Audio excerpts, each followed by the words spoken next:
Yo, what's up mga pare ko, may cryptic post itong si Kuminga na isang araw sa mga sign na bilang na yung araw nito sa GSW.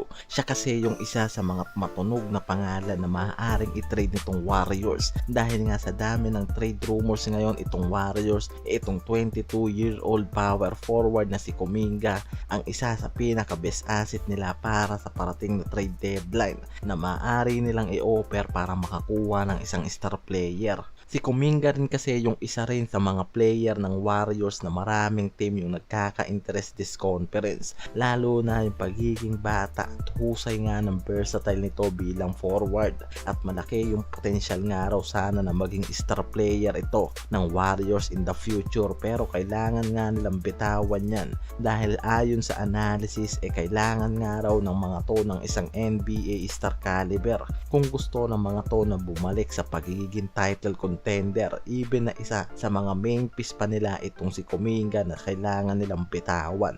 Wala silang ibang option kung hindi isama nga raw sa trade package yan.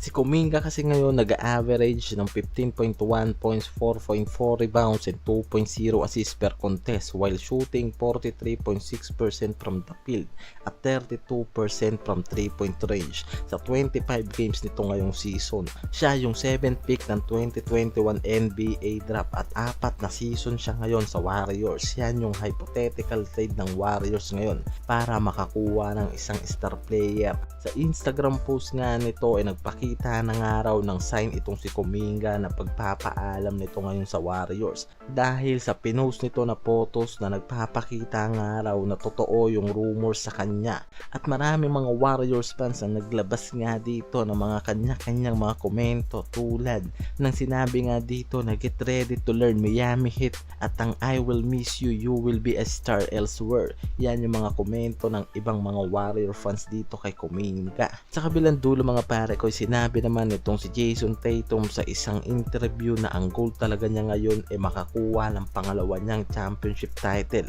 at hindi yung MVP ngayong season.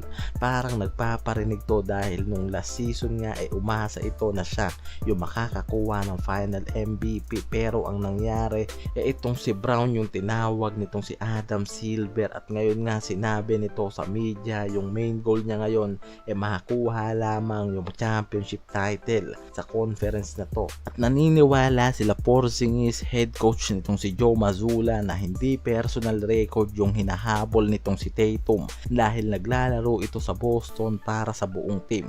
Hindi niya kailangan na maghabol mula sa mga 50 high career points at nakapokus nga lang raw ngayon para manalo ang kanyang team. Ang Boston ngayon isa sa mga top contender team ng Eastern at nasa second seed at may 22-6 record ngayon, at pinatunayan nga ng mga to na yung pagiging title contender nila hawak pa rin nila ngayon.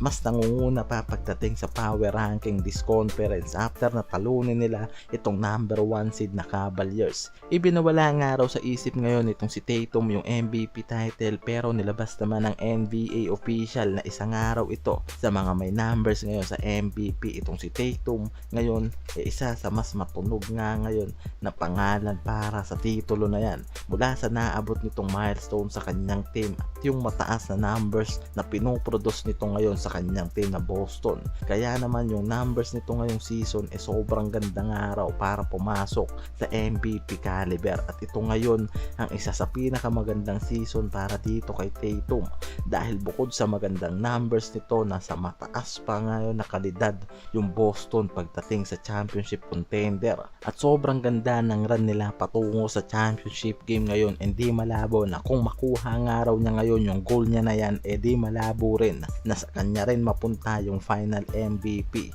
lalo na ngayon na sobrang layo nga raw ng difference ng numbers nitong si Jaylen Brown na nag final MVP last season compared sa number ngayon nitong si Jason Tatum na pinoproduce sa Boston Celtics.